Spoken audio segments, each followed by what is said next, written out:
Namastê. Vamos lá? Espero que todos estejam bem. Deixa eu só ajeitar um pouquinho a câmera aqui. Hoje, olha, vocês não vão acreditar, tá?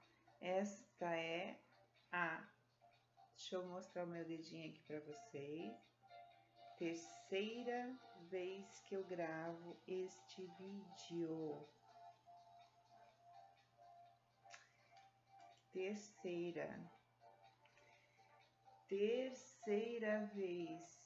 Talvez pelo tema ser tão importante e eu tentar levar informações para vocês tão relevantes e tão importantes. Muito importantes. Demais, né? Café com magia hoje ele tá um pouquinho diferente, tá? Café com magia hoje é café com água. Tô me adaptando ainda com a câmera nova, tá? Oi, câmera. Água, tá? Então hoje, pessoal, por favor, eu vou pedir para vocês, se vocês ficarem cansados do vídeo, que vocês pausem o vídeo, que vocês vão tomar um pouquinho de água, retornem depois, porque o vídeo ele vai ser um pouquinho complicado. Não complicado, né? Eu passei ontem à noite tentando fazer o vídeo descomplicado, tentando escrever e descomplicar, assim como eu estou tentando fazer com o meu livro, tentando fazer a física quântica e outros assuntos ficarem bem simples para atingir todo mundo, todas as classes. Eu tentei ao máximo simplificar e mesclar a física quântica com a neurociência e a magia, porque é tudo interligado. Então, eu tentei fazer o meu melhor para que vocês entendam que é tudo interligado, né? Mente, corpo, espírito, tudo. Eu poderia, na realidade, ficou muito longo e eu teria que explicar física quântica profundamente para vocês e eu teria que explicar magia profundamente. Eu teria que explicar teoria das cordas para vocês profundamente e eu teria que explicar várias coisas. Então eu peguei coisas que vocês poderiam entender, porque eu sei que vocês são muito inteligentes e que o cérebro de vocês pudessem compreender. Então eu estudei para poder passar isso para vocês, ok? Então eu peço por favor que vocês tentem compreender. E quando vocês não compreenderem, que vocês retornem à minha explicação e tentem compreender de novo. É como um livro. Quando a gente não entende, a gente sublinha e medita sobre aquilo, ok? Eu vou contar um segredinho para vocês. Eu não tenho 3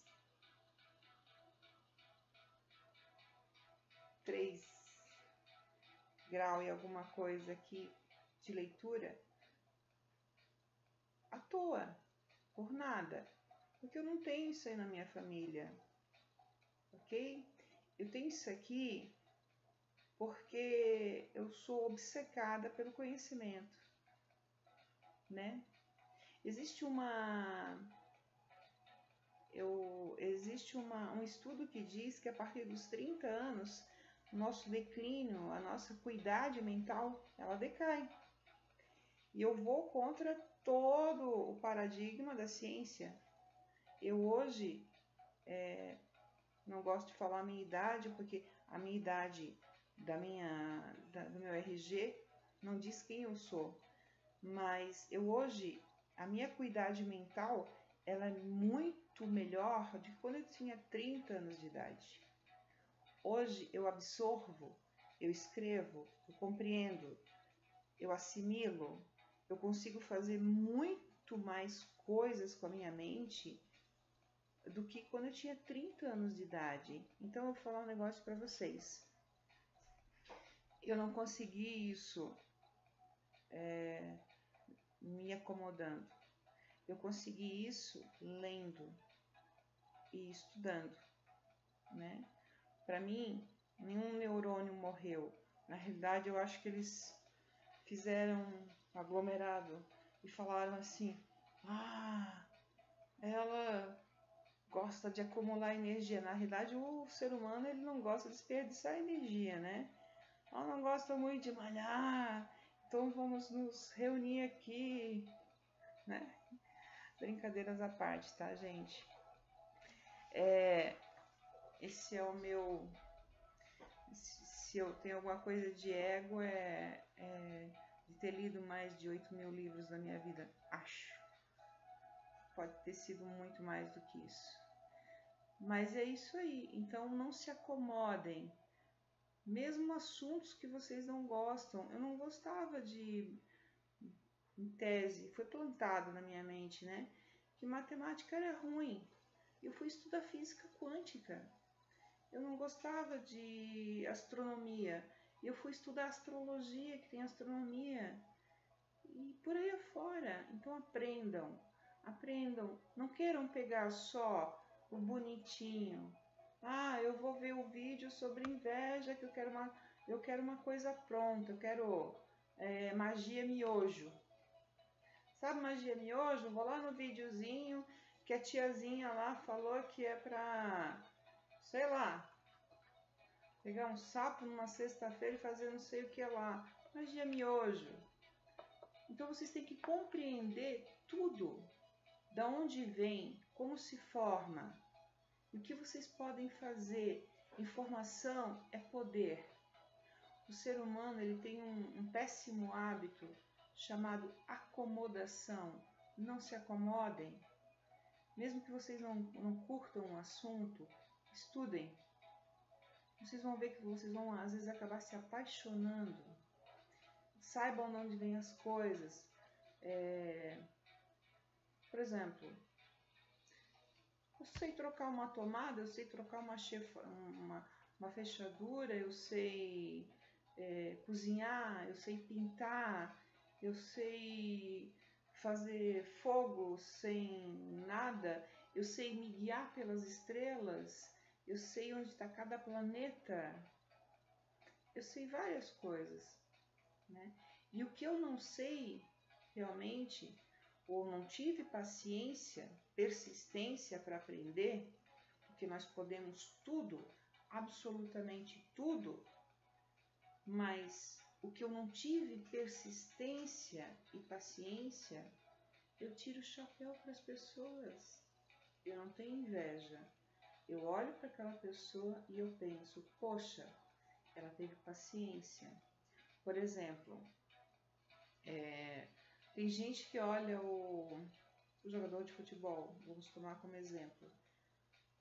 Tem inveja lá daquele menino, o Neymar, né? Neymar. Eu realmente, como pessoa, eu não gosto dele. Eu, como pessoa, não acho ele um exemplo de nada. Como jogador, dizem que ele é excelente. Eu não gosto de futebol. Como jogador, dizem que ele é excelente.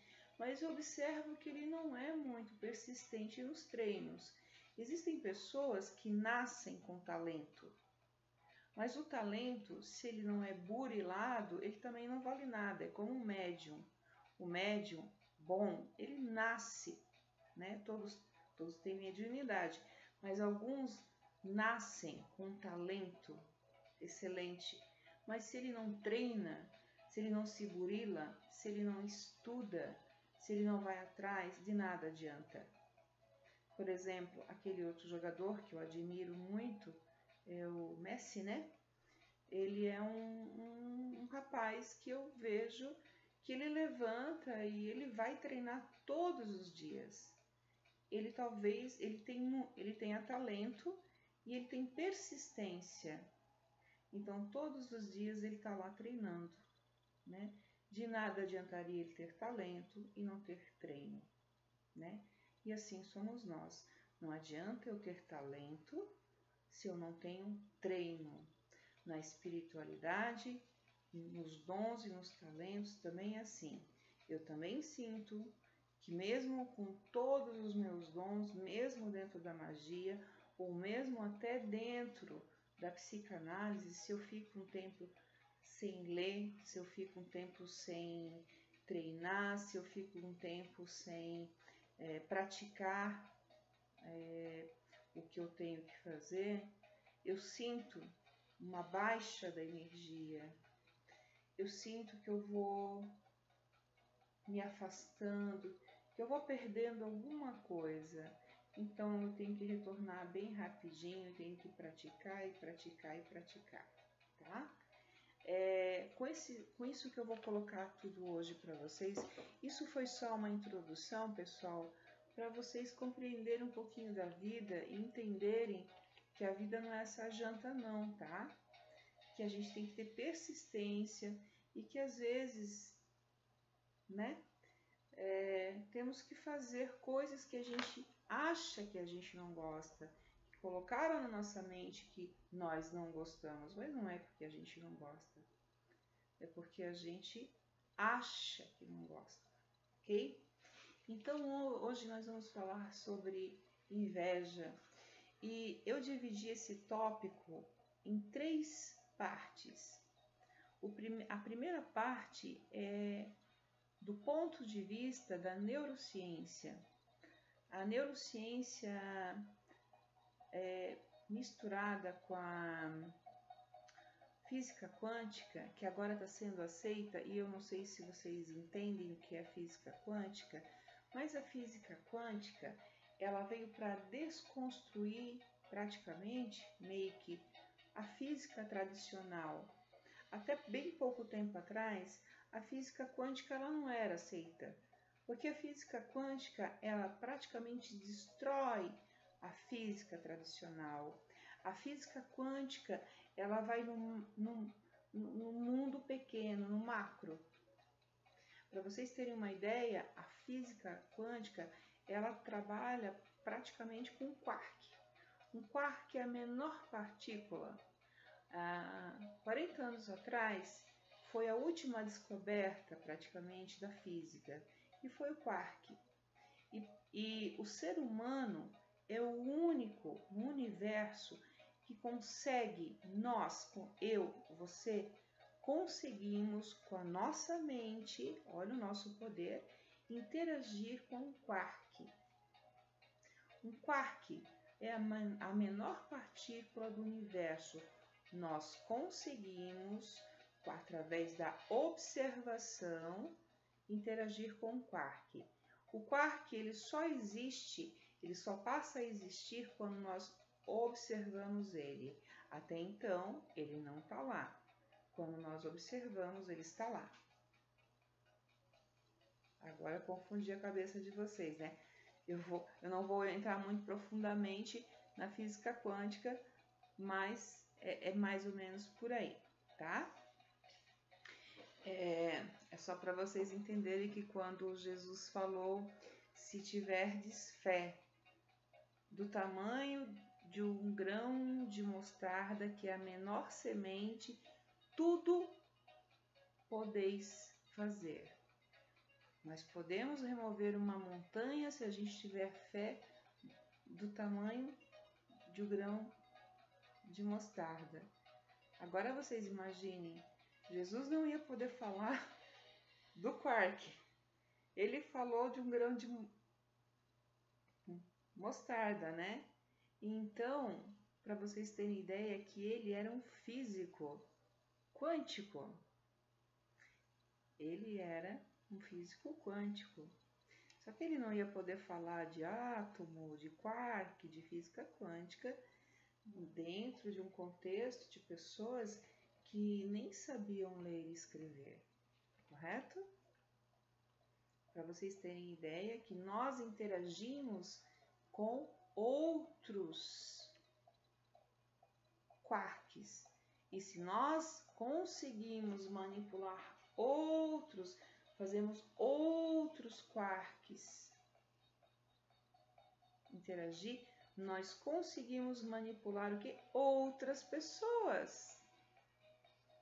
Aí, vamos pegar a deixa para ir para a inveja. Muito bem, nós dividimos isso aí em três bloquinhos. Eu dividi em 3 bloquinhos para vocês, porque eu queria passar informações boas para vocês, conteúdos bons e não miojo, tá? Então eu fui e cheguei no à la carte. Muito bem. Vou falar aqui da experiência que foi feita, bem legal. Então, nos Estados Unidos, foi, se não me engano, eu não vou precisar para vocês a data que eu li, ou há quanto tempo foi a experiência, senão eu vou mentir para vocês e eu não gosto de mentir, tá? Foi feita uma experiência em que um grupo de cientistas pegou doadores. E esses doadores, desses doadores foram tirados linfócitos, ou seja, os glóbulos brancos, né?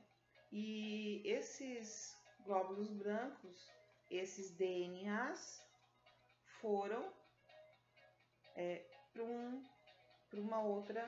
foram colocados numa sala. Os doadores ficaram numa outra sala, dentro de uma universidade especializada em neurociência. Neurociência é a ciência que estuda toda a parte cérebro, né? De como é o nosso cérebro. Espera só um pouquinho. Então, a neurociência é essa ciência. E só fazendo um adendo para vocês, a neurociência ela não descobriu nem 10% do potencial do nosso cérebro. A única coisa que eles têm certeza é que jamais vão conseguir fazer um computador tão preciso, nem juntando todos os computadores do mundo conseguirão chegar aos pés de uma mente humana. Nós somos praticamente um computador quântico analógico. Entendeu? A pessoa considerada mais burra, que vocês acham que é a mais burra do mundo, ela tem sobre os ombros dela um computador quântico analógico, tá? Pensem sobre isso. Então, esse grupo de cientistas começou a experiência, né? Nessa sala em que eles colocaram o DNA, eles tinham uma aparelhagem muito complexa e um microscópio muito potente mesmo, onde eles iriam observar a reação do DNA. Na outra sala separada, no mesmo corredor, tinha os doadores, né? Porque tinham vários doadores e vários DNAs, mas cada um, eles olhando pertencente a cada qual. Então, eles começaram a experiência visual. Provocando emoções nesses doadores, eles perceberam que, à medida que eles iam provocando reações no doador, o DNA respondia, não no mesmo instante, mas no nanosegundo preciso. No nanosegundo preciso, tá? A emoção correspondente. Se o doador exposto a uma emoção positiva, como amor, felicidade, carinho, elevação, o DNA dele na mesma sala correspondia a exatamente isso. Isso tudo porque eles têm uma aparelhagem lá muito boa de ponta, né? desde do corpo inteiro até a mente toda, completamente, todos os sistemas límbicos, pré-frontal, tudo escaneado, né? Tudo, absolutamente tudo era monitorado. Então, e eles foram fazendo todas as experiências com todas as emoções, todas. E eles, não contentes com isso, eles pegaram e foram deixando então o doador no mesmo local e foram pegando essa caixinha, esses DNAs, e foram pegando e indo mais longe, mais longe, mais longe, e mais longe, mais longe, mais longe, mais longe. Chegaram a uma distância de 80 quilômetros. Quando eles chegaram a uma distância de mais ou menos 80 quilômetros, o que aconteceu? Eles terminaram simplesmente a experiência, não porque ela havia sido invalidada, mas simplesmente porque eles chegaram à conclusão que ela estava perfeita. Um adendo aqui para vocês, porque eu falei em física quântica. A 80 km por hora de distância, era de se esperar que essa distância ela ia acarretar num não sincronismo entre o doador, né, e o DNA. Ou seja, se ele estava tendo uma experiência de raiva, que o DNA dele demorasse para responder. Mas o que aconteceu não, foi que exatamente no mesmo nanosegundo isso aconteceu. Por que eu estou falando isso? Eu não sei se você sabe, mas se você for, por exemplo, ali na praia, onde tem mais prédio, e você tiver com seu relógio aqui embaixo no prédio, e o seu amigo estiver lá no 20º, 10º andar com o mesmo relógio, vocês acertam, e ele subir lá no 10º andar, tá? Os ponteiros, eles vão ter uma divergência ali muito pequena, né? Mas sim, vai ter uma diferença, né? Pela gravidade, pelo espaço-tempo, né?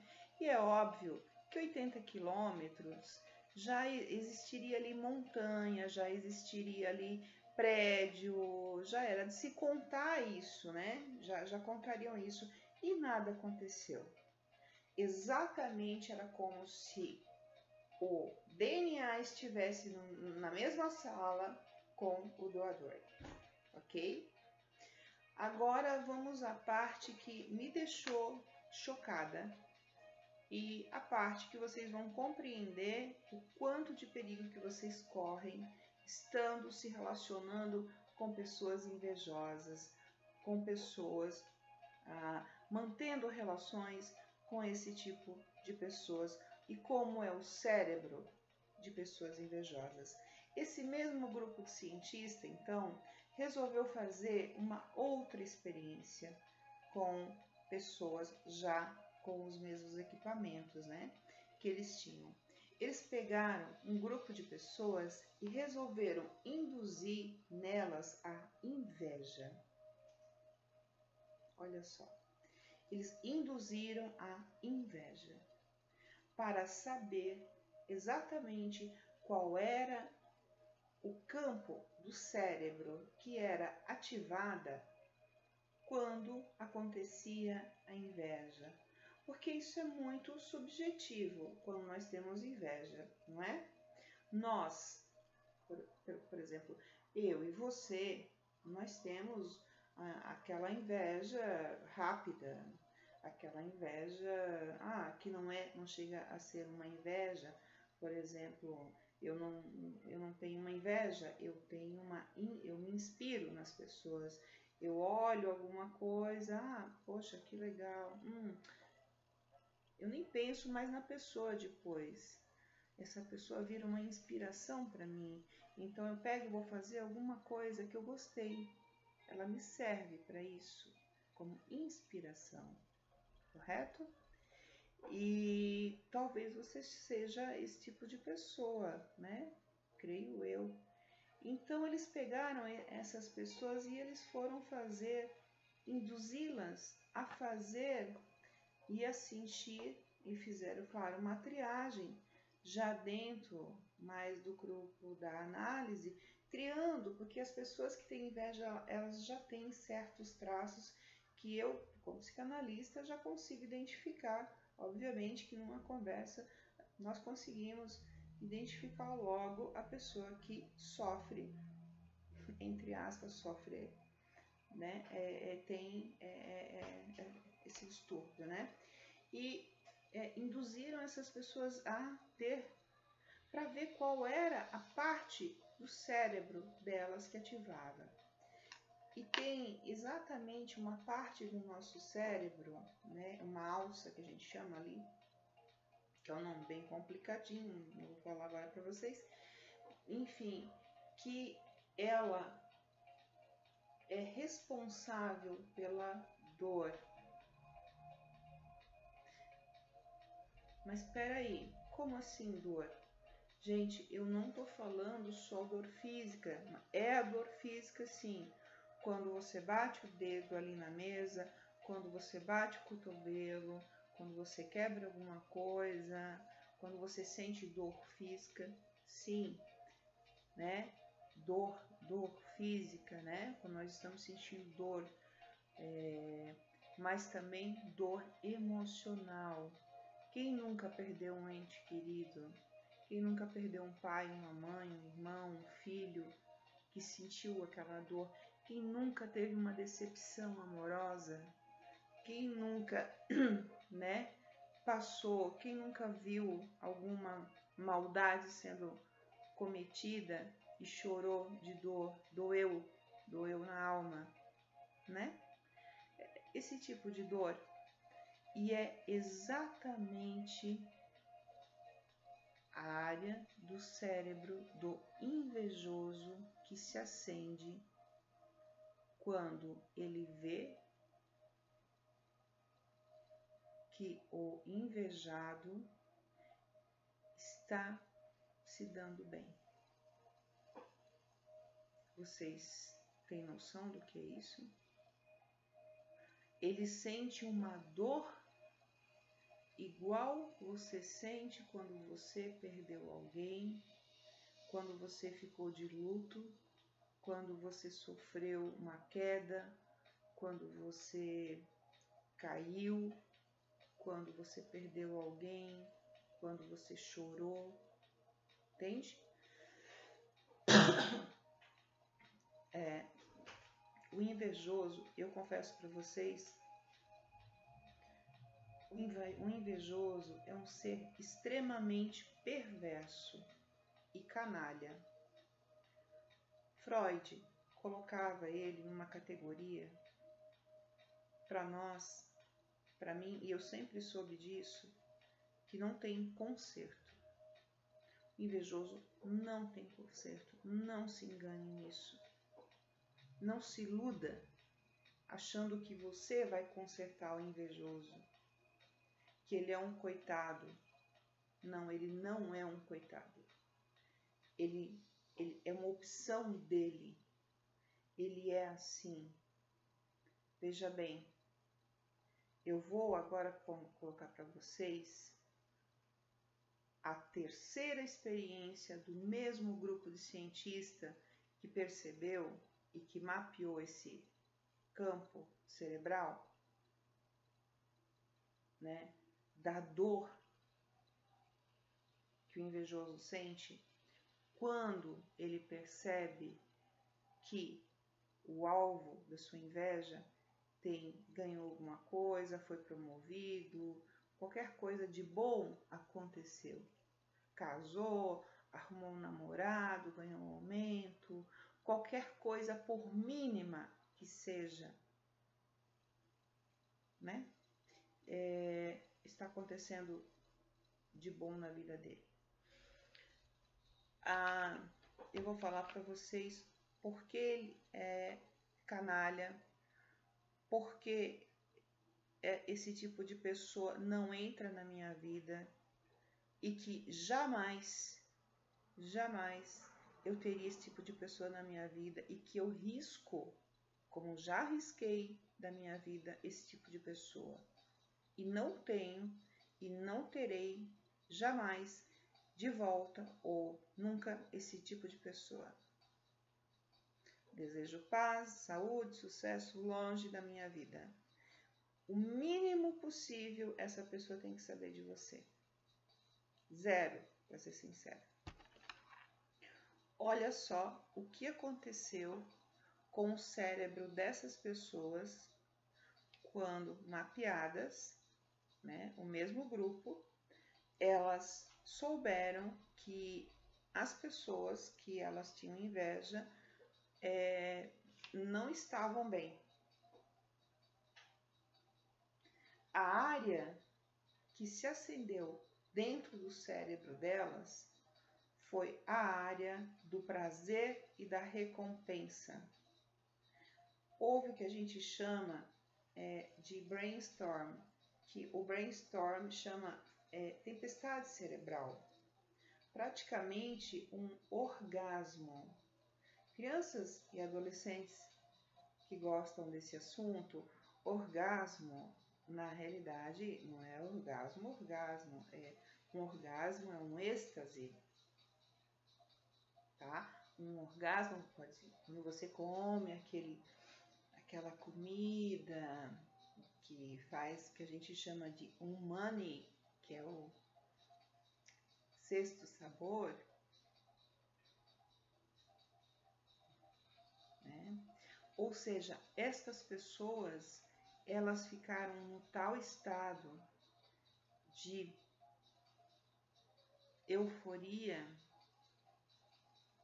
Então, essa parte do cérebro delas se acendeu como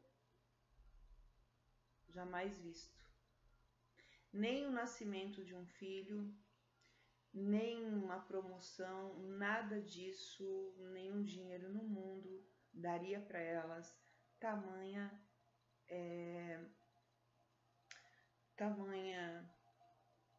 prazer. Então, eu vou falar uma coisa para vocês. São canalhas ou não são? Vocês têm que entender uma coisa. Nós somos seres humanos. Nós não somos livres de uma hora ou outra olhar para alguma coisa e sentir um certo, como eu falei antes, uma certa inveja. Mas tentemos o máximo transformar essa inveja em inspiração para a nossa vida. E digo mais, essas pessoas são realmente perversas, não têm cura e são extremamente canalhas. Uma pessoa que se alegra, né? E eu já escutei várias vezes, eu tive o desprazer de escutar uma vez uma conversa entre duas pessoas onde o filho de uma pessoa havia morrido, um jovem, no início da vida, de uma maneira muito triste. E a outra falou, agora ela vai ver o que é bom. E ela tinha filhos também, praticamente da mesma idade, né? Bem que ela mereceu, vive por aí com o nariz empinado. Aquilo me cortou o coração. Ou seja, o que o filho tinha a ver com isso tudo? O que aquela pessoa fez? Que ódio era aquele? Que inveja era aquela? Porque na realidade a inveja é um ódio disfarçado. Entendam isso. A inveja, ela é um ódio disfarçado. A inveja é um ódio disfarçado. É uma palavra que a gente achou simplesmente bonitinha, menos agressiva. Então, em vez de a gente falar fulano tem ódio de ciclano, a gente fala, ai, fulano tem inveja. E fica mais elegante, não é? Então, é isso. Eu vou falar para vocês que vocês agora, nesse momento, vocês estão mais conscientes de como é o cérebro do invejoso. Vocês estão mais conscientes que a nossa mente tem poder. Vocês estão conscientes de espaço-tempo. Vocês estão conscientes que uma pessoa dessa não tem conserto e que o quanto mais longe da nossa vida, quanto menos ela sabe, melhor para você, melhor para todos, não é? E agora nós vamos devagarinho, porque nós vamos para a nossa segunda parte. Um momentinho só vou dar um pause aqui, que eu vou buscar a minha aguinha e já volto.